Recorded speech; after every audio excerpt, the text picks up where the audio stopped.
अच्छा, आज का जो हमारा लेक्चर है ना बहुत ज़्यादा लेंथी नहीं है, सिंपल सिंपल सी चीज़ें हमने पढ़नी है, ठीक है। और मतलब एक तरह से ओवरव्यू है, ठीक है। अच्छा, अब देखो हमारे जो है ना, पहले तो हम हार्ट बनाते हैं और ये मैं क्या बना रही हूँ, एट्रिया, ठीक है। एट्रिया के बाद यहाँ पे आ जाके वेंट्रिकल्स, और हमें पता है कि इन दोनों के दरमियान क्या होते हैं, मौजूद हैं, वेल्व्स मौजूद होते हैं, ठीक है। अब जैसे यहाँ पे मैं वेल्व बनाती हूँ तो ये कौन सा वेल्व होता है, हमें पता है ट्राइकस्पिड वेल्व, ठीक है। और जो ट्राइकस्पिड वेल्व है, इसके अलावा हमें ये भी पता है कि कौन सा, ये लेफ्ट एट्रियम है, ठीक है। ये लेफ्ट एट्रियम है, नहीं सॉरी, राइट एट्रियम है। और ये जो है ये राइट वेंट्रिकल है। इसी तरह ये जो है मेरे पास लेफ्ट एट्रियम है, और ये जो है मेरे पास क्या, लेफ्ट वेंट्रिकल है, ठीक है। अच्छा, वैसे ना इसको इस तरह भी कह लेते हैं कि ये जो है ये राइट हार्ट है, और ये जो है ये लेफ्ट हार्ट है, ठीक है। अभी राइट हार्ट और लेफ्ट हार्ट हो गया, अब इनके बात करते हैं वेल्व्स के, ठीक है। तो ये जो वेल्व है ना, इसका मैंने नाम बताया क्या होगा, ट्राइकस्पिड वेल्व होगा, ठीक है। तो मतलब राइट एट्रियम और राइट वेंट्रिकल के दरमियान वेल्व है, इसका नाम क्या, ट्राइकस्पिड वेल्व है, ठीक है। ट्राइकस्पिड वेल्व ये हो गया। अच्छा, इसके अलावा जो है ना इसका नाम, अब देखो ये राइट एट्रियम और राइट वेंट्रिकल के दरमियान है ना, ठीक है। तो इसको हम ये भी कह सकते हैं राइट ऑरिक्यूलर वेंट्रिकुलर वेल्व, क्या कह सकते हैं, राइट ऑरिक्यूलर वेंट्रिकुलर वेल्व, ठीक है। अच्छा, अब इसको जो हम ट्राइकस्पिड कहते हैं, इसकी कोई रीज़न भी होती है, ठीक है। अब वो क्या है, ये देखो जो ट्राइकस्पिड वेल्व होता है ना, उसके अंदर असल में 3 कस्प बनी होती हैं, ठीक है। ये मेरे पास एक कस्प होगी, ये दूसरी कस्प होगी, तीसरी कस्प होगी। अब ये जो लफ्ज़ मैंने बोला है कस्प, ठीक है, इसका एक और लफ्ज़ भी होता है इसी के तरह का, मतलब इसकी जगह पे जो बोला जाता है इसका अल्टरनेट, ठीक है। तो वो क्या, वो होता है वेन्स, ठीक है। अब ये जो वेन्स है ना, इससे मुराद ब्लड वाली वेन बिल्कुल भी नहीं है, ठीक है। ये वेन ये वाला होता है, ठीक है। ये वाले मैं बिल्कुल इससे मुराद नहीं ले रही है, कोई और वेन है, VANE वाला, ठीक है। तो ये हम इसको कस्प को वेन भी कह सकते हैं। इसमें जो वो क्या होती हैं, 3 जो है ना वेन्स मौजूद होती हैं, और ये कहाँ पे, राइट एट्रियम और राइट वेंट्रिकल के दरमियान। लेफ्ट एट्रियम और लेफ्ट वेंट्रिकल के दरमियान बात करते हैं तो उसमें क्या मौजूद होता है, बाइकस्पिड वेल्व होता है, और उसमें क्या होंगी, 2 कस्प मौजूद होंगी। जैसे कि अब ये लेफ्ट एट्रियम और लेफ्ट वेंट्रिकल के दरमियान है, तो हम इसे क्या पढ़ेंगे, हम इसे पढ़ेंगे लेफ्ट ऑरिकुलर वेंट्रिकुलर वेल्व, ठीक है। लेफ्ट ऑरिकुलर वेंट्रिकुलर वेल्व हो जाएगा। अच्छा, अब ये इसका जो नाम होता है ना, ये बाइकस्पिड वेल्व, इसका एक और नाम भी होता है, बाइकस्पिड वेल्व तो ये है ही है, ठीक है। इसका एक और नाम होता है, वो होता है मिट्रल वेल्व, ठीक है। मिट्रल वेल्व भी इसी को कहते हैं। अच्छा, अब हम बात कर लेते हैं कि इसके अंदर जो है ना वेन्स वगैरह कौन कौन सी आती हैं, ठीक है। तो जो हमारे पास राइट एट्रियम है ना, यहाँ पे ना डीऑक्सीजनेटेड ब्लड है ना पूरी बॉडी का, ठीक है। तो अब उससे पहले क्या होगा, सबसे पहले तो यहाँ पे हमारे पास क्या आता है, सुपीरियर वेना कावा आती है, ठीक है। सुपीरियर वेना कावा होती है, उसके बाद यहाँ पे जाती है इन्फीरियर वेना कावा, और जाके ये कहाँ पे खुल जाती है, ये खुल जाती है राइट एट्रियम के अंदर। इसी तरह कोरोनरी साइनस होती है, जो कि ब्लड का अपना डीऑक्सीजनेटेड ब्लड किसको दे रही होती है, राइट एट्रियम को दे रही होती है। अब देखो, जो सुपीरियर वेना का वेना ये ऊपर वाली तरफ है, ठीक है। तो अब जब ये ऊपर वाली तरफ है ना, तो इसको किसी भी वेल्व की ज़रूरत नहीं है, ठीक है। जब मतलब ये ऊपर वाली तरफ है, लेकिन जो ये नीचे वाली होती है ना, अब मैं बताती हूँ वो कैसे ज़रूरत नहीं है, ठीक है। जो इन्फीरियर वेना का वो होती है ना, इसको वेल्व की ज़रूरत होती है, और इसके ऊपर जो वेल्व होता है ना, यहाँ पे उसका नाम होता है वेल्व ऑफ यूस्टेशियस, ठीक है। और जो कोरोनरी साइनस है वहाँ पे भी वेल्व होता है, और उसका नाम होता है वेल्व ऑफ थिबेशियस, ठीक है। अच्छा, अब ये जो जब मतलब ब्लड ने कंट्रैक्ट वगैरह करना है ना, तो फिर क्या होना है कि ये जो ये ऊपर वाली मतलब जो वेन ऊपर से आ रही है ना, वो खुद ब खुद ही बंद हो जानी है। मतलब जैसे ही एट्रिया कंट्रैक्ट करेगा, तो ये वाला जो हिस्सा है सुपीरियर वेना कावा का, ये खुद ही बंद हो जाएगा। तो ये जो हमारे पास होती है ना, ये दोनों इन्फीरियर वेना कावा और कोरोनरी साइनस, ये खुद ब खुद बंद नहीं होगी, तो इसलिए यहाँ पे वेल्व की ज़रूरत होती है। इसी तरह हमारे जो लेफ्ट एट्रियम है ना, जो लेफ्ट एट्रियम है ना, इसके अंदर आ रही होती हैं पल्मोनरी वेन्स, ठीक है। यहाँ पे आएंगी 2, ठीक है, 2 राइट होती हैं और 2 लेफ्ट होती हैं। यहाँ से वो आ रही होती हैं 2, ठीक है, और यहाँ पे खुल रही होती हैं। अच्छा, अब ये जो सारी है ना 4 की 4, इनमें से किसी के ऊपर भी वेल्व मौजूद नहीं होता, और उसकी वजह जो मैंने भी बताई कि जो ऊपर से आ रही होगी ना, अब जैसे ही एट्रिया कंट्रैक्ट करेंगे तो ये खुद ब खुद बंद हो जाएगी, इसे वेल्व की ज़रूरत ही नहीं पड़ती, ठीक है। अच्छा, अब यहाँ पे जो हमारे पास है ना सुपीरियर वेना कावा, जो मैंने भी बोला, ठीक है, कौन सी बोली, सुपीरियर वेना कावा बोली, ठीक है, और मैंने बोली है इन्फीरियर वेना कावा। अच्छा, वर्ड जो है ना असल में इसकी प्रोनाउंसिएशन है कावा, इन्फीरियर वेना कावा, ठीक है। अच्छा, अब जो ये दोनों है ना, इनके और नाम भी होते हैं। वैसे और ऑनरी साइंस का भी मैं डिस्कस नहीं करती, क्योंकि मैं यहाँ पे इसके बस नाम ही बताने आई थी। तो इसका जो नाम होता है ना, वो होता है प्री कैवल, ठीक है। प्री कैवल भी इसी को कहते हैं। और इसका जो दूसरा नाम होता है वो होता है पोस्ट कैवल। और इन दोनों का मिला के हम पढ़ लेते हैं ग्रेटर वेन्स, क्योंकि इसने जो है ना बॉडी के जो है लोअर पार्ट, उससे सारी वेन्स को इकट्ठा करके जो वेन बनी है वो इन्फीरियर वेना का, मतलब ये काफ़ी लार्जर है साइज़ में, इस वजह से इसे हम ग्रेटर वेन कहते हैं।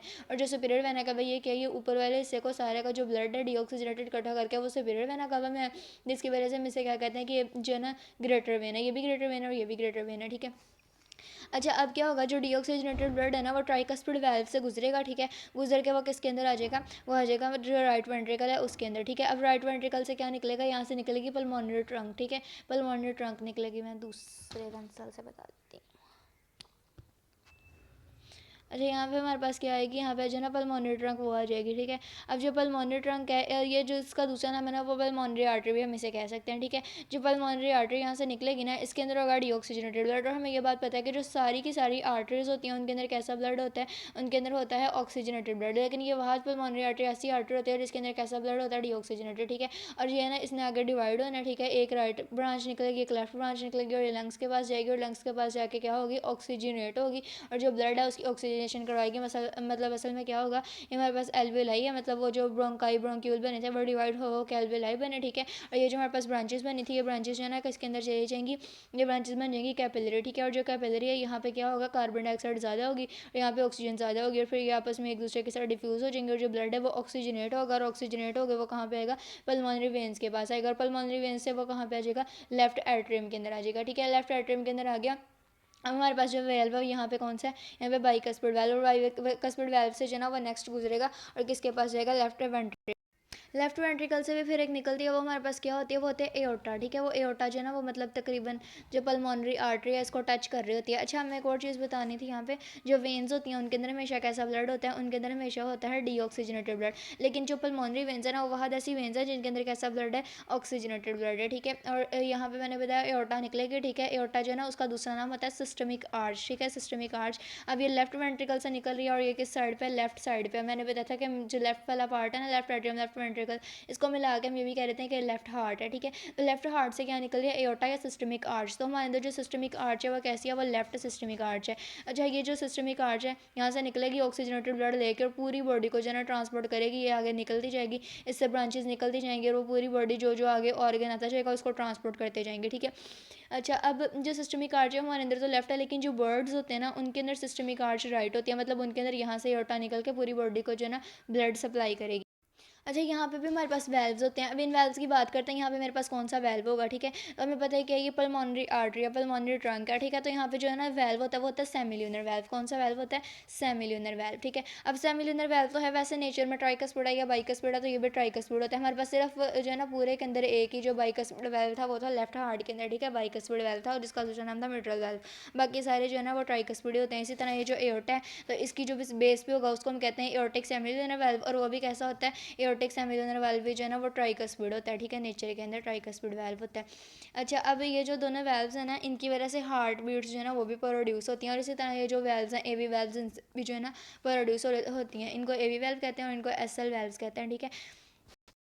अब हम देख सकते हैं कि जो एवी वेल्व्स है ना वो किसके दरमियान है, वो एट्रिया और वेंट्रिकल के दरमियान है। और जो हमने पढ़े हुए भी कौन से वाले, एसएल वेल्व्स, ठीक है। तो वो किस में है, वो जो आर्टरीज वगैरह वेन्स वगैरह उसकी आर्टरीज में से बेसिकली आर्टरीज की जो है ना बेस उसके ऊपर मौजूद है। अब अगर आर्टरीज की बेस के ऊपर मौजूद है तो ये जो वेल्व होंगे इनका साइज यकीनन छोटा होगा। ये जो हमारे पास ये वाले वेल्व्स होंगे, एवी वेल्व्स होंगे, तो वो हमें एक बात पता लग जाती है कि जो एवी वेल्व्स हैं वो कैसे हैं, वो ज़्यादा वाइडर होते हैं, ठीक है। एवी वेल्व्स क्या होते हैं, नेचर के अंदर ज़्यादा वाइडर होते हैं एसएल वेल्व्स की निस्बत, ठीक है, कंपैरिजन, ठीक है, कंपैरिजन हम कर रहे हैं, जो कि एवी वेल्व्स हैं वो क्या होंगे, ज़्यादा। अच्छा, अब जो हार्ट होता है ना उसके अंदर एक और चीज़ होती है, वो ये कि जो वेंट्रिकल्स है ना वहाँ से हमारे पास ना एक ऐसे प्रोजेक्शन से निकलेगी, ठीक है। इसको हम कहते हैं कि पेपिलरी मसल्स होते हैं, यहाँ से भी पेपिलरी मसल्स होंगे, ठीक है। और जो ये जो हमारे पास वेल्व्स है ना, इन पे वेल्व्स को और पेपिलरी मसल्स को एक धागे सी जगह से जो चीज़ होती है ना उसने जोड़ा होता है, उसका नाम होता है कॉर्डिया टेंडनी, ठीक है। तो कॉर्डिया टेंडनी ने इसको जो है ना ऐसे जोड़ा होगा। अब जो कॉर्डिया टेंडनी है उसका काम क्या है, ठीक है। तो हम इसके फंक्शन की बात करते हैं। इसने क्या करना होता है, ये प्रिवेंट करता है बैक फ्लो को, ठीक है। प्रिवेंट किसको करता है, बैक फ्लो को प्रिवेंट करता है। बैक फ्लो किसका होना है, असल में क्या होना है कि जो हमारे पास एट्री है ना, यहाँ से जो डीऑक्सीजनेटेड ब्लड है उसने वेंट्रिकल में आना है, ठीक है। और यहाँ से जो हमारे पास एट्री है इसने क्या करना है, ऑक्सीजनेटेड ब्लड जो है वो किसको देना है, वेंट्रिकल को देना है, ठीक है। अब जब वेंट्रिकल को देना है ना तो जो ब्लड है उसने यहाँ पे आके फिर दोबारा से यहाँ पे प्रेशर लगाना है। जब प्रेशर लगाना है ना तो ये हमें डर होता है कि जो ब्लड है वो दोबारा से एट्रिया के अंदर जा सकता है, ठीक है। अब जब दोबारा ब्लड एट्रिया के अंदर जाएगा तो फिर क्या होगा, तो फिर उसकी वजह से जो है ना हमारे जो रिदम्स हैं, हार्ट बीट का जो रिदम है वो ख़राब होगा। लेकिन उस पर भी हम बाद में बात करते हैं। हम बात ये कर रहे थे कि जो कॉर्डिया टेंडनी है उसका फंक्शन ये है कि उसने ये जो वेल्व है इसको पकड़ के रखना है। पकड़ के रखने का ये फ़ायदा है कि जो ब्लड है ना वो यहाँ से वापस नहीं जा सकेगा, मतलब ये क्या करेगा, बैक फ्लो बचाएगा ब्लड का, मतलब ब्लड को जो है ना बैक साइड पे नहीं जाने देगा, ठीक है। अच्छा, अब अगर तो ब्लड चला जाता है तो फिर क्या होगा, तो फिर ये होगा कि जो ब्लड है वो पीछे को जाएगा, ठीक है। जब पीछे को जाएगा तो ये मतलब जो है इसका रिदम है ना, देखो ब्लड अगर इसके साथ टकराता है ना तो उसकी वजह से साउंड प्रोड्यूस होती है, हार्ट बीट जिसे हम कहते हैं, ठीक है। और वो साउंड वन होती है और वो होती है लब साउंड, ऐसे हम कार्डिक साइकिल में इसको डिस्कस करेंगे, ठीक है। और यहाँ से टकराता है तो फिर वो डब साउंड पैदा होती है, लेकिन अभी हम बात नहीं कर रहे हैं। तो अगर ये क्या करेगा, बैक फ्लो हो जाएगा तो क्या होगा, रिदमिसिटी खराब हो जाएगी, हार्ट बीट जो है वो सही तरह से प्रोड्यूस नहीं होगी, ठीक है। अब इसके अलावा हम कुछ और चीज़ों पर बात करते हैं, जैसे ब्लू बेबीज़ वगैरह।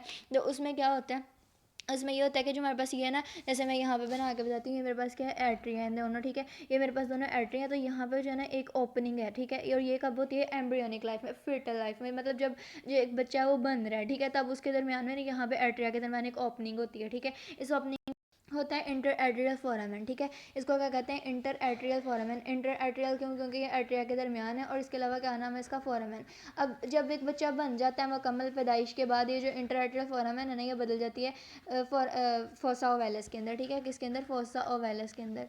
फोसा ओवेलस के अंदर ये चेंज हो जाती है, ट्रांसफॉर्म हो जाती है, ठीक है। मतलब ये असल में ख़त्म हो जाती है, इसका ख़त्म होने को जो हम वो चीज़ है वो क्या कहते हैं, फोसा ओवेलस बन जाती है, ठीक है।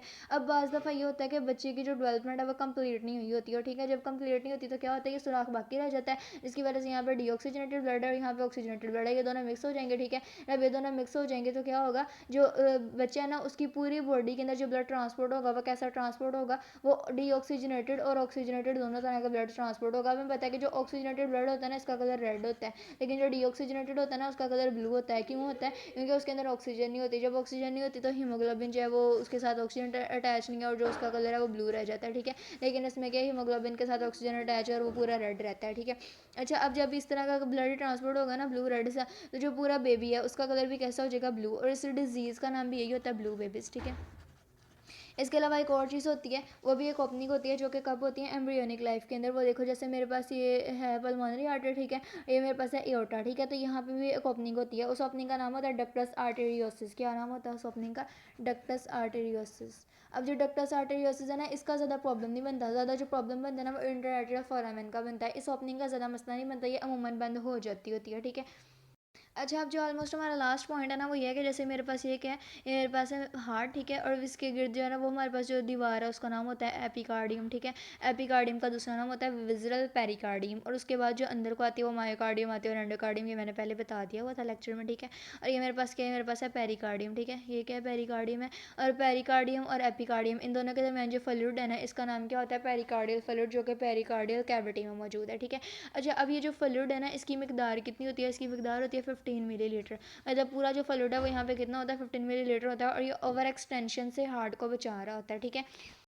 अब यहाँ पे हम एक चीज़ को डिस्कस करेंगे, वो होती है पल्मोनरी सर्कुलेशन, ठीक है। पल्मोनरी सर्कुलेशन से क्या मुराद है, और एक चीज़ होती है सिस्टमिक सर्कुलेशन, ठीक है। अब जो सिस्टमिक सर्कुलेशन है ना, मैंने इनको इस तरह याद रखा हुआ कि जो सिस्टमिक सर्कुलेशन है वो ज़्यादा लंबी होती है, और जो पल्मोनरी सर्कुलेशन है ना बिल्कुल शॉर्ट होती है। अब शॉर्ट कैसे होती है, देखो, जो हमारी पूरी बॉडी है ना, उसके अंदर से जो डीऑक्सीजनेटेड ब्लड है, कौन सा वाला ब्लड है, डीऑक्सीजनेटेड ब्लड है, ठीक है। वो ब्लड कहाँ पे आएगा, वो हमारे पास आता है राइट एट्रियम के अंदर, ठीक है। राइट एट्रियम के अंदर आता है, राइट एट्रियम के बाद वो कहाँ पे जाता है, राइट एट्रियम से वो जाता है राइट वेंट्रिकल के अंदर। और किधर से गुजरा है, और गुजरा है ट्राइकस्पिड वैल्व से, ठीक है। ट्राइकस्पिड वैल्व से वो गुजर के कहाँ पे आ रहा है, राइट वेंट्रिकल्स के पास आ रहा है। राइट वेंट्रिकल से वो जा रहा है पल्मोनरी ट्रंक के अंदर, ठीक है। पल्मोनरी ट्रंक या पल्मोनरी आर्टरी से कुछ भी बोल सकते होते हैं, ठीक है। पल्मोनरी ट्रंक से फिर उसकी जो ब्रांचेज होती हैं, लेफ्ट और राइट ब्रांचेज, ठीक है। ये जो लेफ्ट और राइट ब्रांचेस है, उसके बाद जो ब्लड कहाँ पे जा रहा होता है, लेफ्ट और राइट ब्रांचेस से लंग्स के अंदर जा रहा होता है। और ये मेरे पास क्या हुई, उसकी ऑक्सीजनेशन होगी, ठीक है, लंग्स के पास जाएगा। अब ये देखो मेरे पास क्या थी, आर्टरीज थी, ठीक है। अब जो आर्टरीज है ना वो डिवाइड हो के कैपिलरी बनेगी, और कैपिलरी बन के लंग के पास जाएंगे, और लंग्स के पास जाके वो ऑक्सीजनेट होंगी। और ऑक्सीजनेशन के बाद वो लंग्स से कहाँ पे वापस आ जाते हैं, और आ जाते हैं लेफ्ट एट्रियम के अंदर। किसकी सूरत में आते हैं, पल्मोनरी वेन्स की सूरत में, ठीक है। ये 4 पल्मोनरी वेन्स होते हैं टोटल नंबर में, लेफ्ट और राइट दो, ठीक है, पेयर्स की सूरत में। ये वाली जो मेरे पास सर्कुलेशन है ना, ये क्या होती है, ये होती है पल्मोनरी सर्कुलेशन। इसको पल्मोनरी कहते हैं क्योंकि इसके अंदर लंग्स इन्वॉल्व हो जाते हैं, ठीक है। और ये इसको इस तरह बस याद रखना कि ये छोटी होती है, ठीक है। इसके अलावा अब हम डिस्कस करते हैं सिस्टमिक सर्कुलेशन को, ठीक है। तो जो सिस्टमिक सर्कुलेशन है उसके अंदर क्या होता है, ठीक है। सिस्टमिक सर्कुलेशन के अंदर अब देखो मेरे पास कहाँ पे ब्लड आकर रुक गया था, ब्लड आकर रुक गया था लेफ्ट एट्रियम के अंदर। लेफ्ट एट्रियम के अंदर ऑक्सीजनेटेड ब्लड जो है वो आ चुका था 4 पल्मोनरी वेन्स के जरिए। उसके बाद ब्लड कहाँ जाएगा, उसके बाद ब्लड को गुजरना पड़ेगा मिट्रल वैल्व से, ठीक है। मिट्रल वैल्व का दूसरा नाम मैं बता चुकी हूँ कौन कौन से हैं। मिट्रल वैल्व के दूसरे नाम बाइकस्फीड वैल्व हैं, ठीक है। और इसके अलावा इसे क्या कहते हैं, लेफ्ट ऑरिक्यूलर वेंट्रिकुलर वैल्व, ठीक है। मिट्रल वैल्व के बाद ये नेक्स्ट कहाँ पे जाता है, ये जाता है लेफ्ट वेंट्रिकल के अंदर, ठीक है। लेफ्ट वेंट्रिकल से कहाँ पे जाएगा, लेफ्ट वेंट्रिकल से नेक्स्ट जाता है एओर्टा के अंदर, ठीक है। एओर्टा के अंदर क्या करेगा जाके, एओर्टा के अंदर जाके जो है ना वो पूरी बॉडी को ट्रांसपोर्ट होगा ब्लड जो है वो ऑक्सीजनेटेड वाला ब्लड, मतलब ऑक्सीजन वाला ब्लड पूरी बॉडी को मिलेगा, ठीक है। अब ये कहाँ पे जा रहा है, एओर्टा से बॉडी टिश्यूज़ तक जा रहा है। और बॉडी टिश्यूज़ तक कैसे जा रहा है, कैपिलरी बन के, मतलब जो एओर्टा है वो बड़ी आर्टरी है ना, ठीक है। तो यहाँ पर डिवाइड होकर किस तरह पहुँचा है, कैपिलरी की सूरत में पहुँचा है। और इस कैपिलरी ने सारे ऑर्गन्स को जो ब्लड है वो ट्रांसपोर्ट कर दिया, ठीक है। उसके बाद यहाँ से जो है ना वो फिर जो है कैपिलरी जो हमें पता है वो क्या करेगी, वेन बनेगी। और वेन के बाद वो किसके अंदर जाएगी, वेन्स के बाद वो जाएगी वेना कावा के अंदर, ठीक है। यानी कौन से वाली, ग्रेटर वेन्स जो superior vena cava, inferior vena cava, ठीक है। और इससे वो फिर कहाँ पे जाएंगी, फिर वो चली जाएंगी हमारे पास जो राइट एट्रियम होता है उसके अंदर। और इसको हम कह देते हैं सिस्टमिक सर्कुलेशन, ठीक है। तो आज के लिए इतना ही। नेक्स्ट लेक्चर में हम अब कार्डियक साइकिल को पढ़ेंगे इंशाल्लाह।